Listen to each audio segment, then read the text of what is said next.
नमस्कार, vision education में आप सभी का स्वागत है। मैं हूं आपके साथ कृपाशंकर शर्मा और आज बात करेंगे आरटीई के मुद्दे पर। इस मुद्दे पर चर्चा के लिए हमारे साथ स्टूडियो में मौजूद हैं हमारे खास मेहमान। सबसे पहले आपका मैं परिचय करवा देता हूं। अभिभावक संघ से हैं अभिषेक जैन जी, बहुत बहुत स्वागत है आपका। निजी स्कूल संघ से हैं दामोदर गोयल जी, बहुत बहुत स्वागत है आपका। साथ ही कांग्रेस पार्टी यानी कि सत्तारूढ़ दल के प्रतिनिधि के रूप में मौजूद है पौरुष भारद्वाज जी, बहुत बहुत स्वागत है आपका। और कार्यक्रम में मौजूद हैं हमारे साथ में वरिष्ठ पत्रकार राखी हजेला जी, बहुत बहुत स्वागत है आपका इस पूरी चर्चा में। गरीब है पर फिर भी अच्छी और अंग्रेजी मीडियम स्कूलों में बच्चों को पढ़ाने का ख्वाब संजोए आरटीई का फॉर्म भरने वाले अभिभावकों पर निजी स्कूलों की मनमानी भारी पड़ रही है। झगड़ा सरकार और निजी विद्यालयों का और भुगत रहे अभिभावक। ये कैसी व्यवस्था है? क्या ये न्याय है? आरटीई का जो मुद्दा है बेहद गंभीर होता जा रहा है।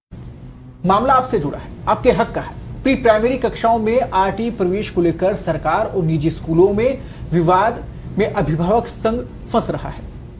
शिक्षा विभाग ने प्रवेश प्रक्रिया शुरू कर दी, लेकिन निजी स्कूलों को आरटीई पुनर्भरण राशि का भुगतान नहीं किया जा रहा। उनकी ये बड़ी समस्या है। इसको लेकर विवाद अभी भी बना हुआ है। ऐसे में निजी स्कूलों ने फीस वसूलने के लिए दूसरे रास्ते तरीके अपनाने शुरू कर दिए हैं। मुद्दा बेहद गंभीर है। निजी स्कूलों के अपने अलग एजेंडे हैं, अपने अलग समस्याओं के साथ में उछल रहे हैं, उसको लेकर विरोध प्रदर्शन भी कर रहे हैं। सरकार का अपना एक अलग रुख है, इसके साथ ही अभिभावकों का अपना एक अलग रुख है। और सबसे मुख्य बात यह हो जाता है कि इन सब के बीच में आरटीई वो योजना जिससे बहुत ज्यादा उम्मीदें सरकार को और बहुत ज्यादा उम्मीदें आम जनता को भी थी, छलावा सा नजर आ रही है। इस सेशन की हम बात कर रहे हैं, चर्चा की शुरुआत करते हैं। और सबसे पहले मैं प्रतिक्रिया लेना चाहूंगा निजी स्कूल संचालक संघ से। हमारे साथ में यहाँ पर मौजूद हैं दामोदर जी। दामोदर जी, ये पूरा मुद्दा जो है इसको लेकर आप कोर्ट तक पहुंचे, ये जो संघ है वो भी लगातार अपील कर रहा है, लगातार सवाल उठाए जा रहे हैं। आखिरकार समस्या क्या है? देखिए, आरटीई सन 2012 से चालू हुआ। तब से आरटीई के प्रावधानों के मुताबिक ये स्पष्ट था कि जिस स्कूल में प्री प्राइमरी कक्षाएं चलती हैं उसके प्रथम कक्षा में प्री प्राइमरी की या कक्षा 1 से चलती हैं उसकी कक्षा 1 में प्रवेश देना है। और ये पूरा का पूरा प्रावधान सेक्शन 12 में है, जिसमें यह भी प्रावधान है कि जो भी बच्चा आरटीई के तहत प्रवेशित किया जाएगा उसकी फीस का पुनर्भरण सरकारी आंकड़ों के मुताबिक जो उनको देय है वो उनको दिया जाएगा। राजस्थान सरकार ने 2012 से लेके 2015 तक ये प्रक्रिया रखी कि प्री प्राइमरी के बच्चों प्री प्राइमरी में एडमिशन दिया जाए और उनका पुनर्भरण भी किया। 2016-17 में उन्होंने अपना चेंज की प्रक्रिया और कहा कि नहीं, क्लास 1 में देना पड़ेगा। इसके बाद में उन्होंने प्री प्राइमरी बंद कर दी। 2020 में अभिभावकों की तरफ से एक या बच्चों की तरफ से एक संस्था कोर्ट में गई और कोर्ट ने यह कहा कि आपको प्री प्राइमरी में एडमिशन देना है।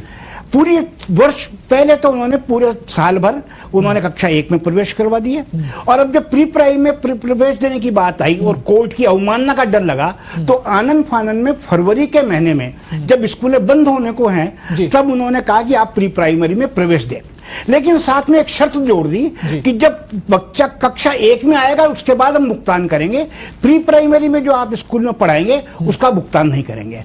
इस विवाद को लेकर लगातार आप लोग विरोध जता रहे हैं और सरकार के सामने अपनी बात भी रख रहे हैं, लेकिन इसके बीच में गली निकालने के जो तरीके हैं वो भी तो कहीं भी जनता के लिए सहयोगी नहीं है। सामने आ रहा है, आरोप ये लग रहे हैं कई निजी स्कूल एडवांस ले रहे हैं आरटीई के नाम पे कि अगर आपका नंबर आ जाता है तो ठीक है, नहीं तो पैसे वापस लौटा दिए जाएंगे, या फिर उसमें फीस को लेकर अलग अपने उनके प्रावधान है, दबाव अलग बनाया जा रहा है आरटीई को लेकर, बच्चों के सिलेक्शन को लेकर। तो ऐसे आरोपों का क्या करेंगे? देखिए, ये अगर जो कोई स्कूल कर रहा है वो बिल्कुल गलत कर रहा है। मेरी जानकारी में एक भी स्कूल का नाम नहीं आया है कि जिसने ऐसा किया है, क्योंकि मेरे जानकारी के मुताबिक प्री प्राइमरी अभिभावक संघ से हमारे साथ में अभिषेक जी यहाँ पर मौजूद है। अभिषेक जी, आरोप लग रहे हैं लगातार निजी स्कूलों पर मनमानी के, क्या कहेंगे आप? इनकी तरफ से कहना कि किसी भी स्कूल में अभी तक ऐसा कोई मामला सामने नहीं आया।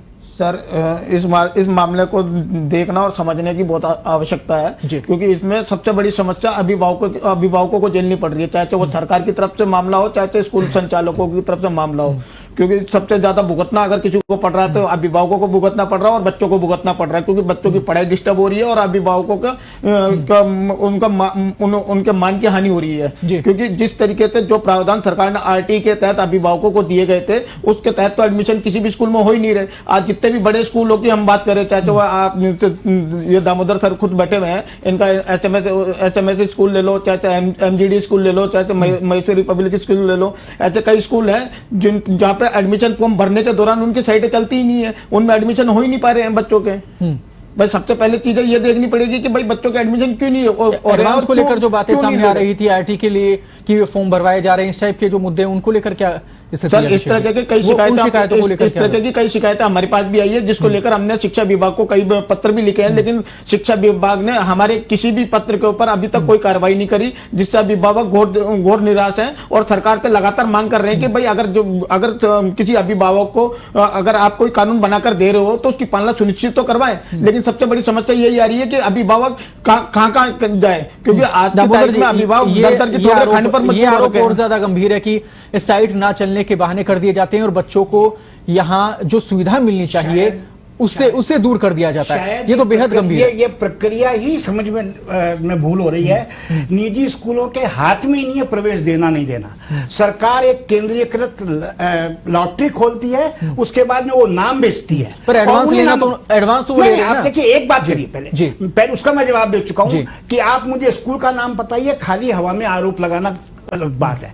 और यदि किसी स्कूल ने जब बच्चे प्रवेश ही नहीं हुआ, जब लॉटरी 28 फरवरी को निकली है और इसके बाद में स्कूलों का सेशन समाप्त हो गया, तो प्रवेश लेने की नहीं लेने की बात ही नहीं आ रही है ना।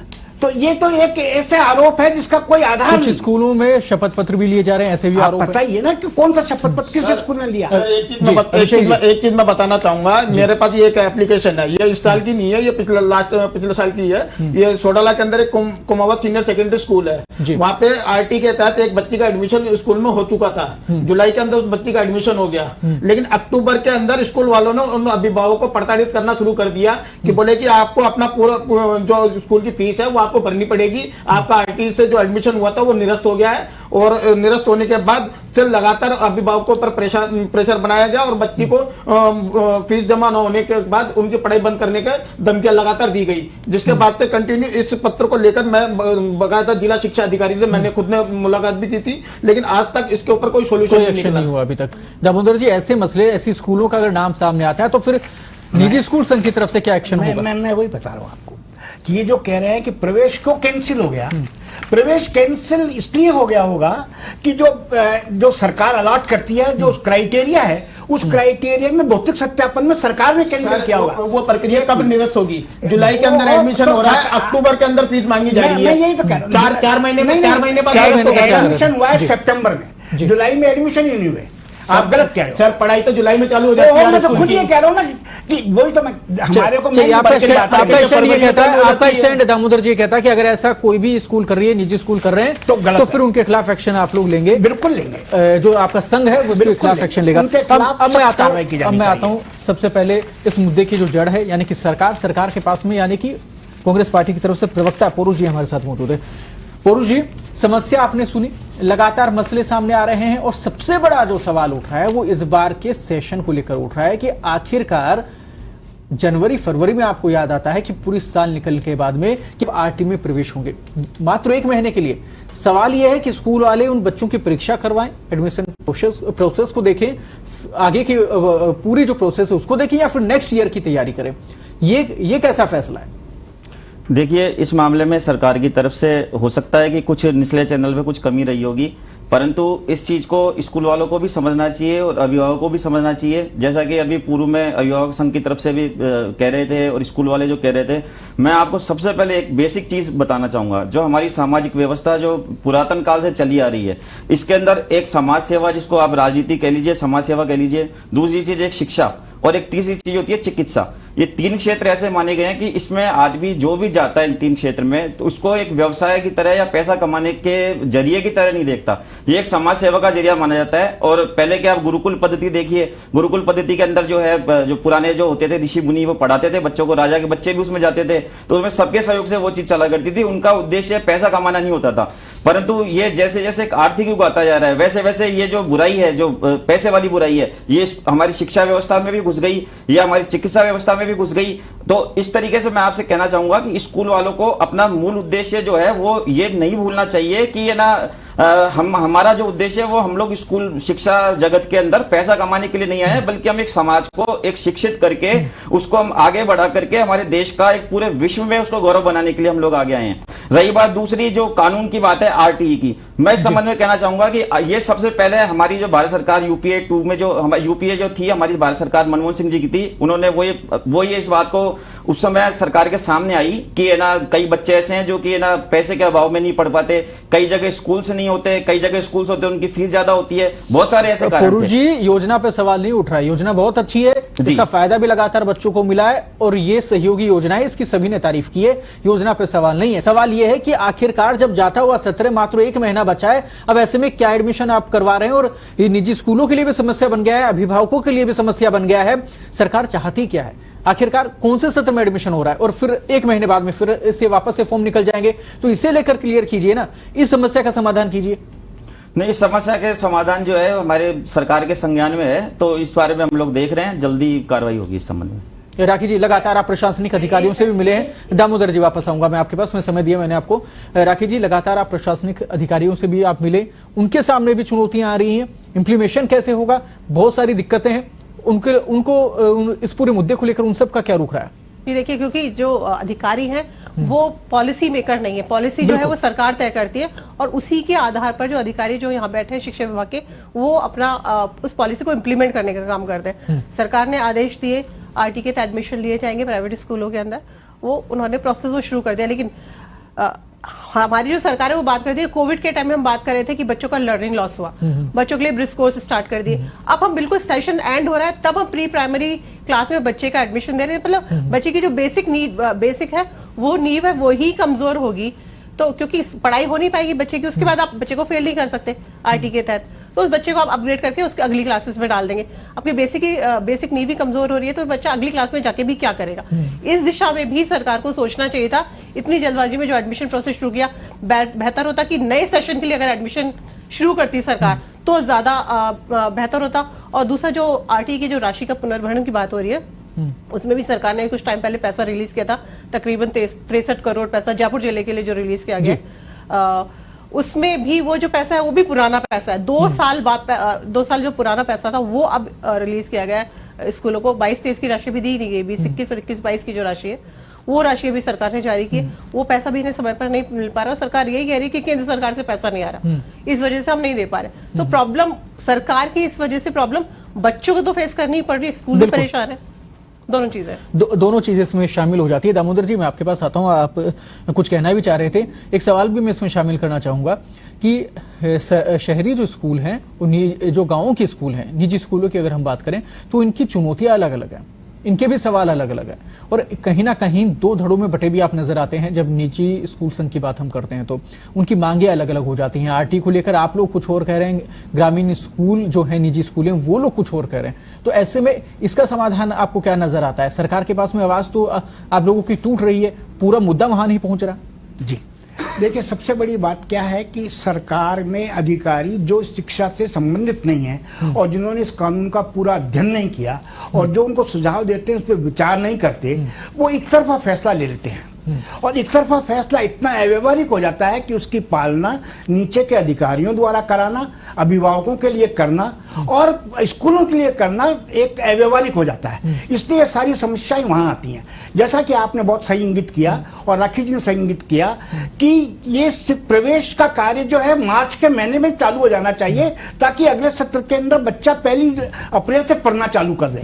लेकिन आप जुलाई अगस्त में, सितंबर में और फरवरी के महीने में प्रवेश करेंगे तो बच्चे को शिक्षा का दे रहे हैं। तो जो मैंने पहले कहा था कि ये शिक्षा का अधिकार है या प्रवेश का अधिकार है, सरकार ने इसको प्रवेश का अधिकार बना दिया। ये एक सबसे बड़ी समस्या है और इसके लिए एक सरकार के पास में पुख्ता कार्यक्रम होना चाहिए, पुख्ता प्लान ऑफ एक्शन होना चाहिए, तब समस्याएं नहीं रहेंगी। ग्रामीण स्कूलों में और शहरी स्कूलों में जो अंतर आ रहा है वो उस खाई को कैसे बांटेंगे आप? वहां आवाज उठ रही है अलग अलग मुद्दों को लेकर। आरटी का जो मुद्दा है आप लोगों के लिए अलग है, ग्रामीण स्कूलों के लिए अलग है। सब जगह एक ही मुद्दा है। निजी स्कूलों में आरटी को लेकर जो बड़ी स्कूलें हैं उनके मुद्दे अलग हो रहे हैं। नहीं, क्या मुद्दे? जबकि जो ग्रामीण स्कूलें हैं वो चाहती हैं कि आरटी की जो राशि है वो मिले, बच्चों का एडमिशन ज्यादा से ज्यादा हो। पर आपके यहाँ पे तो बच्चों के एडमिशन कम होते हैं। सबसे बड़ा सवाल यही है, कम होते हैं। अभिभावकों की तरफ से सवाल उठता है कि बड़ी स्कूलों में नंबर नहीं आता। सवाल उठना अलग बात है, वहां नंबर ही नहीं आता। बड़ी स्कूलों में इंतजार करते रहते हैं जो सेक्शन वाइज बांटने की बात होती करती है। भाई जी, आप इस बात को क्यों नहीं समझ रहे कि निजी स्कूलों के हाथ में ही नहीं प्रवेश देना। सरकार केंद्रीयकृत लॉटरी के आधार पर छात्रों को उनको अलॉट करती है और निजी स्कूलों को प्रवेश देना होता है। इसलिए इसमें निजी स्कूलों का तो कोई रोल ही नहीं है। अभिषेक जी, कोई समस्या सामने आती है? सर, समस्या बिल्कुल सामने आती है। जैसे कि मेरे पास एक शिकायत आई हुई थी मेरे पास अभी, ये और सर के भी ध्यान में होगा क्योंकि इन्हीं के स्कूल से संबंधित है। ये मामला कोर्ट में विचारा दिया है। 2022-2023 के अंदर बच्चों का एडमिशन, जिन बच्चों का एडमिशन आरटी के तहत इनके स्कूल में हो चुका था, तो क्या अगले सत्र में उनको हटाने, उनके एडमिशन को निरस्त करने का अधिकार स्कूलों के पास है? भाई मेरा सबसे बड़ा सवाल यही है आज की तारीख में, क्योंकि करीबन मेरे पास 13 पेरेंट्सों की मेरे पास कंप्लेंट आई हुई है, जबकि 17-18 के समथिंग इस मामले में अभिभावक पीड़ित है। उनका सबका यही कहना था कि भाई जब हम लोगों के बच्चों का एडमिशन 1 साल पहले हो चुका है तो अगले साल उन बच्चों का एडमिशन कैसे निरस्त हो जाएगा? जबकि 8 क्लास तक तो भाई जिस स्कूल में एडमिशन हुआ उस स्कूल में 8 क्लास तक के बच्चों को पढ़ाने की जिम्मेदारी स्कूल की है। बिल्कुल भाई सरकार भी यही कहती है। सरकार ने जो आरटी का कानून बनाया था उस कानून के तहत भी यही कहा गया है कि भाई एक बार फर्स्ट क्लास में अगर बच्चे का एडमिशन हो गया तो 8 क्लास तक बच्चा उसी स्कूल में पढ़ेगा। लेकिन उसको अगले साल ही निरस्त करने की धमकी अगर स्कूल द्वारा अभिभावकों को भेजी जाए तो उसके ऊपर दोषी कौन? ऐसे में दामोदर जी क्या किया जाए? नहीं, ये मामला कोर्ट में, इसके पीछे आप फिर लॉजिक देखिएगा कि सरकार ने पहले कहा कि कक्षा 1 में प्रवेश किया, वो मामला कोर्ट में चला गया। जिनको प्रवेश दिया गया उनसे अंडरटेकिंग ली गई कि जो कोर्ट का न्यायालय का निर्णय होगा उसके अधीन प्रवेश होगा। कोर्ट ने स्टे कर दिया। उस स्टे के आधार पर बच्चों को कहा कि भैया चूंकि आपका प्रवेश निरस्त हो गया है स्टे के आधार पर, इसलिए आपको अगले साल नहीं पढ़ाया जाएगा। इस साल उनको पूरा पढ़ाया गया है। देखिए, आप स्कूल की मंशा को देखिए कि स्कूल ने बावजूद स्टे प्राप्त होने के इस साल पूरा पढ़ाया है और अगले साल के लिए सूचित किया है। और ये मामला कोर्ट के सामने है।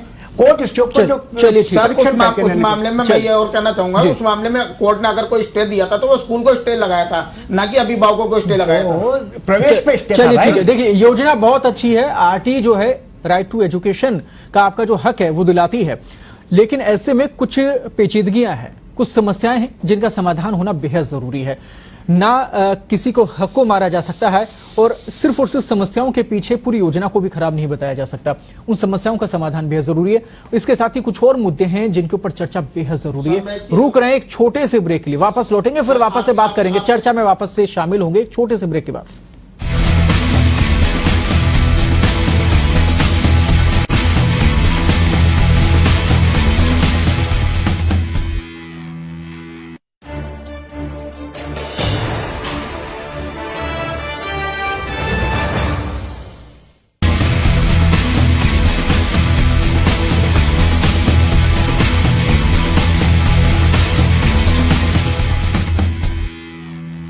ब्रेक के बाद स्वागत है आप सभी का। बात हो रही है आपके हक की, बात हो रही है आरटीई की, यानी कि एडमिशन को लेकर पूरे नियम कायदों को लेकर यहां पर चर्चा की जा रही है और साथ ही सरकार के फैसलों को लेकर और साथ ही निजी जो स्कूल संघ है उनका क्या कहना है, अभिभावक संघ क्या मांग कर रहे हैं, इन तमाम पहलुओं को लेकर हम चर्चा कर रहे हैं और लगातार जो चर्चा है वो आगे बढ़ रही है इन अहम मुद्दों को लेकर। एक समस्या का कहीं ना कहीं जिक्र कुछ दिनों पहले हुआ, उस समस्या को लेकर हमने खबर भी प्रकाशित की। हालांकि जो स्थानीय डीओ थे उनकी तरफ से समस्या के समाधान के लिए बात की गई, प्रशासनिक अधिकारियों की तरफ से भी सांत्वना दी गई, लेकिन ओवरऑल हम राजस्थान की बात करें जहां ये पूरी स्कीम लागू होती है, पूरी योजना लागू होती है, वहां ये चुनौती बनता है। दामोदर जी, मैं आपके पास ही वापस आना चाहूंगा। कुछ स्कूलों की तरफ से एक्शन लिया गया जिनके पास ज्यादा ब्रांचें थी, उन्होंने कुछ ब्रांचें बंद कर दी। ऐसे में उन स्कूलों की तरफ से उन ब्रांचों में पढ़ने वाले बच्चों को आरटी के तहत वो एडमिशन ले चुके थे, बड़ी स्कूल का नाम था, लेकिन उन्हें ये नोटिस थमा दिया कि साहब स्कूल बंद हो गई है, अब आप अपना कहीं और इंतजाम कर लें। यानी कि दूसरी ब्रांच तक में उन्हें शिफ्ट नहीं किया। ये मसला किसी एक स्कूल का नहीं, कई स्कूलों के मसले सामने आए। ऐसे में क्या करें, वो बच्चे क्या करें, वो अभिभावक क्या करें, वो कहां जाएं? देखिए, पहली बात तो किसी स्कूल की कोई ब्रांच नियमों के तहत हो ही नहीं सकती। हर स्कूल अपना अपना इंडिपेंडेंट होता है और उसकी मान्यता इंडिपेंडेंट होती है। और यदि कोई स्कूल किसी स्थान पर विशेष पे जहाँ स्थित था वहाँ वो बंद हो गया, तो जब वो बंद हो गया तो उसके बाद में वहाँ पढ़ाई रखने का है ही नहीं। और दूसरी बात, आरटी में बहुत स्पष्ट रूप से प्रावधान है कि एक निजी विद्यालय का विद्यार्थी दूसरे विद्यालय में ट्रांसफर नहीं होगा, वो सरकारी स्कूल में भर्ती हो सकता है। समस्याएं जो सामने आती हैं उनका समाधान बेहद जरूरी है और ये समाधान आम जनता के लिए। राखी जी, क्या है मसला है पूरा? जी देखिए, बिल्कुल जयपुर शहर की मैं बात करूं, जयपुर शहर में पिछले दिनों कई स्कूल ऐसे हैं जिन्होंने अपने अभिभावकों को ये नोटिस दे दिया था कि वो अपना स्कूल बंद कर रहे हैं। उनकी कई ब्रांचें भी, हालांकि सर इस बात के लिए मना करेंगे, वो ब्रांच नहीं है, वो इंडिपेंडेंट अपने आप में एक अलग स्कूल है। लेकिन उन बच्चों के सामने, उन पेरेंट्स के सामने ये समस्या होगी कि अगर स्कूल बंद हो जाता है, आरटी के तो उन्होंने एडमिशन लिया, वो बच्चे कहाँ जाएंगे? वो पेरेंट्स लगातार शिक्षा संकुल में अधिकारियों से मिल रहे थे, धक्के खा रहे हैं। उनसे बार बार यही कहा गया कि आप अपनी एप्लीकेशन हमें दे दीजिए, हम आपकी समस्या का समाधान करेंगे, हम स्कूलों से बातचीत करेंगे। लेकिन समस्या का समाधान होगा कैसे? क्योंकि स्कूल, जो प्राइवेट स्कूल, उन्होंने साफ कह दिया कि हम दूसरी ब्रांच में एडमिशन नहीं देंगे। हम हमारे जो नॉर्मल स्टूडेंट है उनको तो एडमिशन देंगे, लेकिन आरटी में इस तरह का कहीं कोई प्रावधान नहीं है कि हम स्कूल बंद करें तो अपने दूसरे स्कूल में आप लोगों को एडमिशन दे। अधिकारियों का यही कहना है कि अगर स्कूल एडमिशन नहीं देते तो उनको महात्मा गांधी स्कूल में एडमिशन दिलवा दिया जाएगा। लेकिन यहाँ भी सबसे बड़ी समस्या है कि महात्मा गांधी स्कूलों में भी पहले से ही सीटें निश्चित होती है और वहां वैसे ही काफी भारी भीड़ जो है हम देखने में आ ही रही है लगातार की अभिभावकों की लंबी कतार लगी अपने बच्चों को एडमिशन। इस प्रकार के अगर रास्ते निकाल लिए जाते हैं तो फिर सरकार की तरफ से एक्शन क्यों नहीं होता? पोरू जी, मजबूरी अगर कही जाएगी तो फिर एडमिशन जब बच्चों का हो गया तो उनकी जिम्मेदारी बनती है वो पढ़ाने की, फिर एडमिशन क्यों नहीं गया? स्कूल बंद हो गया तो वहां पे एडमिशन थे, बच्चे थे, उसके बाद में फिर स्कूल बंद होने की समस्या, सरकार ये बच्चे क्यों भुगते हैं? सरकार ट्रांसफर करेगी उनको, सरकार की जिम्मेदारी, सरकार की तरफ से जिम्मेदारी होनी चाहिए। बच्चों के भविष्य के साथ में खिलवाड़ नहीं हो सकता। पोरू जी, ऐसी समस्याओं का समाधान कैसे करेंगे? देखिए, बात इसी सिर्फ शिक्षा के अधिकार कानून की नहीं है, और भी देश में जो कई कानून नए बनते हैं तो उसके बाद में उस समय वो एक भविष्य की परिस्थितियों को ध्यान में रख के कानून बनते हैं, परंतु फिर भी कई एक ऐसी परिस्थितियां सामने आ जाती है कि जिसके बारे में कभी किसी ने कल्पना नहीं की होती है। निश्चित तौर पर जब 2009 में केंद्र सरकार ने इस कानून को लेकर आई और 2011 में राजस्थान सरकार लेकर आई, तो हो सकता है कि उस समय के विधिवेताओं ने, उस समय के जो पॉलिटिशियंस थे, उनके दिमाग में ये बात नहीं आई होगी कि कभी स्कूल बंद हो जाएगा तो उसका क्या होगा। अभी नए प्रकरण आए हैं तो ये मैं इनसे निवेदन करूंगा, अभिभावक संघ की तरफ से भी कहूंगा, स्कूल की तरफ से भी कहूंगा कि इस मामले में माननीय मुख्यमंत्री जी को, माननीय शिक्षा मंत्री जी को अवगत कराएं और उसमें संशोधन के लिए लिखें, और पार्टी स्तर पे हमारी तरफ से जो होगा हम भी सरकार से कहेंगे कि साहब ये नई परिस्थितियां पैदा हुई है तो इसका कुछ किया जाए। तो मैं इस बारे में यही कहना चाहूंगा। एक समस्या लंबे समय से आ रही है, इसको लेकर पिछले साल भी विरोध जताया गया था निजी स्कूलों की तरफ से कि साहब आप जो फीस है, जो पुनर्भरण राशि की बात हम करते हैं वो समय पर नहीं दी जाती। उससे पहले भी ये मुद्दा उठा, लगातार कई सालों से बात कही जा रही है कि उसको लेकर आप पेंडेंसी क्यों दिखाते हैं, ये इसका समाधान क्यों नहीं करती सरकार? देखिए, इसके अंदर दो तरह की बातें हैं। इसमें पहली बात तो ये कि इनको स्कूल वालों को जो सरकार जो भुगतान करती है उसके अंदर इनके नॉर्म्स चेक होते हैं, उसके इनके ऑडिट होती है बाकायदा। तो कई स्कूल वाले ऐसे होते हैं कि जो ऑडिट में वो लोग उस पर खरे नहीं उतरते नियमों में, तो वो ऑब्जेक्शन हो जाता है उनपे, तो कई स्कूलों के पेमेंट इस वजह से रुकते हैं। कुछ हमारे साथ परिस्थिति ऐसी है कि जो केंद्र सरकार का जो हिस्सा होता है, इसका आरटी का जो होता है, वहां से आती है राशि, वो समय पर नहीं आ पाती। परंतु आप ये देखिए कि हमारे यहाँ से देरी हो रही है, परंतु अभी जैसा कि मैडम ने कहा कि भाई हमारे द्वारा पिछले साल तक के भुगतान कर दिए गए, मतलब 22 वाला जो सेशन चल रहा है इसका नहीं, लेकिन उससे पहले तक का हमारे द्वारा सारे भुगतान क्लियर कर दिए गए। सिर्फ पहले वाले भुगतान वही रुके हैं कि जो स्कूल वाले जो उस पैमाने पे अपने आप को साबित नहीं कर पाए, जो सरकार के नियम है उस पर खरे नहीं उतर पाए। और रही बात अभी वाले पेमेंट की, तो निश्चित तौर पर जारी होगा पेमेंट, ये तो है नहीं ना कि सरकार पेमेंट जारी नहीं करेगी, निश्चित तौर पर करेंगे। बिल्कुल। नए सेशन को लेकर जो इनकी तरफ से मुद्दा उठाया गया कि पुनर्भरण राशि नहीं दी जाएगी पहली कक्षा तक, तो इस समस्या का समाधान आप कैसे करेंगे? देखिए, इस संबंध में मैं आपसे कहना चाहूंगा कि शुरू में जब हमारी राजस्थान में जब हमारी सरकार थी उस समय जो है प्री प्राइमरी क्लासेज में एडमिशन हो रहे थे, परंतु जब बाद में भाजपा की सरकार बनी, उस समय की सरकार की क्या परिस्थिति रही कि उन्होंने इस चीज को बंद कर दिया।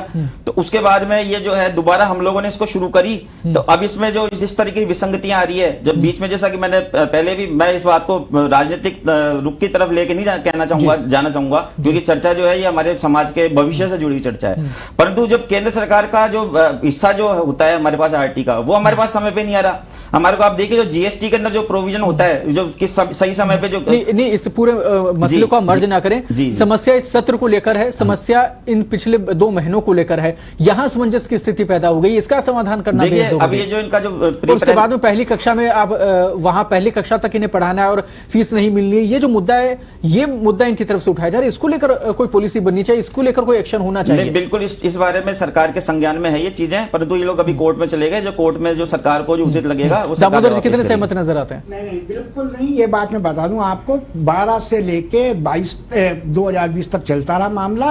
ये सरकार ने और इन सरकार के अधिकारियों ने मंत्री जी को और बाकी सबको गुमराह करके एक रास्ता निकाला और उसके तहत इन्होंने ये कानून बनाया। इसमें मैं कहना नहीं चाहूंगा, ये व्यक्तिगत रूप से निजी स्कूलों से प्रतिशोध लेने के लिए इन्होंने ये नीति बनाई, क्योंकि हाई कोर्ट में और सुप्रीम कोर्ट में सरकार हार गई थी। नहीं, सरकार की पॉलिसी, अगर सरकार की पॉलिसी, यहाँ पे बैठे पॉलिसी, मैं ये कहना चाहूंगा कि क्या व्यक्तिगत या फिर निजी कारणों से क्या सरकार पॉलिसी में फर्क हो सकता है? ऐसा संभव होता नजर नहीं आता। ऐसा इसलिए व्यक्तिगत कारणों से कोई भी पॉलिसी प्रभावित होती नजर नहीं आती। परोजी, इस आरोप को लेकर क्या कहेंगे? देखिए, मैं इनसे फिर इस बात को कहना चाहूंगा कि इसको ये लोग दूसरी तरफ लेकर के जा रहे हैं। सरकार जो होती है, सरकार की कभी भी ऐसी कोई दुर्भावना नहीं होती, सरकार की ऐसी कोई मंशा नहीं होती, परंतु फिर भी ये लोग अपने उत्तरदायित्व से भाग रहे हैं। मैं स्कूल वालों को कहना चाह रहा हूं कि आपको तो सरकार फिर भी 25% जो बच्चों का जो शिक्षा का अधिकार है उसके तहत पुनर्भरण कर रही है आपको दोबारा।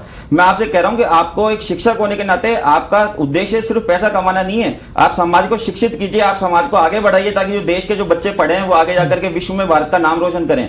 और जो सरकार की तरफ से जो इनको सुविधाएं देने की थी वो हम दे रहे हैं। और अभी ये वाला जो मुद्दा है इनका, जो नया जो कह रहे हैं कि सरकार का प्रतिशोध है, ये इनके मन की सोच है। सरकार में कभी कोई आदमी प्रतिशोध की भावना से काम नहीं करता। सरकार के लिए सभी लोगों के लिए दरवाजे खुले हैं। सरकार अभिभावकों के भी हितों का ध्यान रखती है, तो सरकार स्कूलों के भी हितों का ध्यान रखती है। हमारे द्वारा आप देखिए, जब कोरोना काल में जब संकट आया था, जिस समय उस समय जब स्कूल का जो विवाद चला था स्कूल वालों के और अभिभावकों के बीच में फीस को लेकर के था, तब हमारी सरकार ने उस समय बाकायदा कानून बनाया।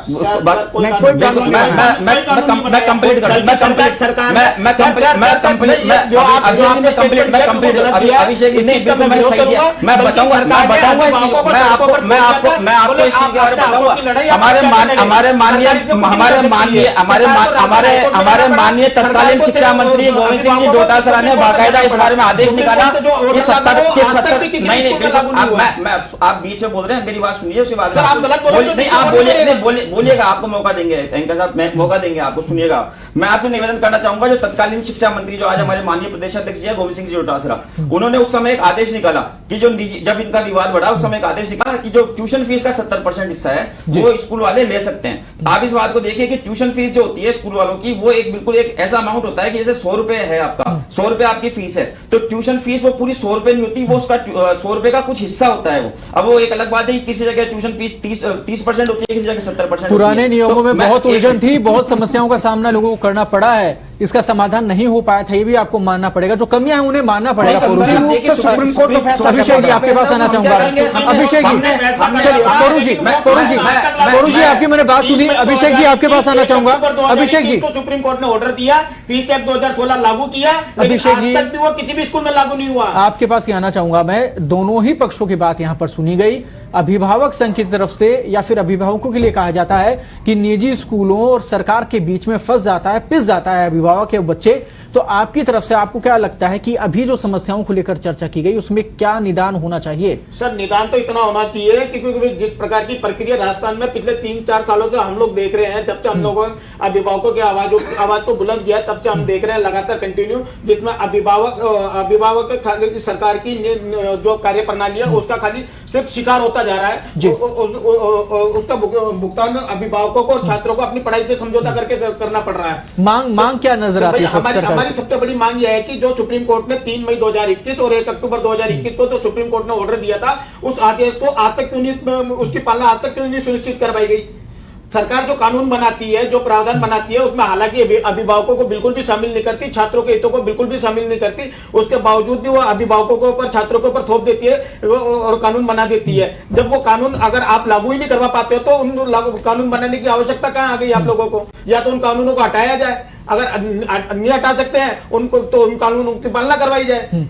फिलहाल आप सभी इस पूरी चर्चा में शामिल हुए, बहुत बहुत धन्यवाद आप सभी का पूरी चर्चा में शामिल होने के लिए और चर्चा को सार्थक बनाने के प्रयास के लिए। देखिए, आरटी एक ऐसी योजना जिसके लिए उन बच्चों के लिए बहुत कुछ करने की संभावनाएं थी जो बच्चे बड़ी स्कूलों में पढ़ने का सपना देखते थे, जिनके अभिभावक ये चाहते थे कि उनके बच्चे बड़ी स्कूलों में पढ़ सकें, इंग्लिश मीडियम स्कूलों में पढ़ सके, और ऐसी स्कूलों में एडमिशन के लिए पूरा प्रोसेस था जो हालांकि बहुत अच्छी तरीके से चल भी रहा है, लेकिन बहुत सारे विवाद भी इसके साथ जुड़ते चले गए, पर उसका समाधान नहीं हो पा रहा। उन विवादों को लेकर सरकार को प्रयास करने चाहिए, प्रशासनिक अधिकारी को भी आंखें खोलनी चाहिए कि आखिरकार जो ये विवाद है इनका समाधान कैसे किया जाए, ताकि ये विवाद आगे ना बढ़े और राइट टू एजुकेशन का जो हक है वो हर किसी को मिल सके जो इसके लिए पात्र है। बहुत बहुत धन्यवाद आप सभी का, और फिलहाल कार्यक्रम में इतना ही। फिर आपसे मुलाकात होगी अगली बार एक नए मुद्दे के साथ।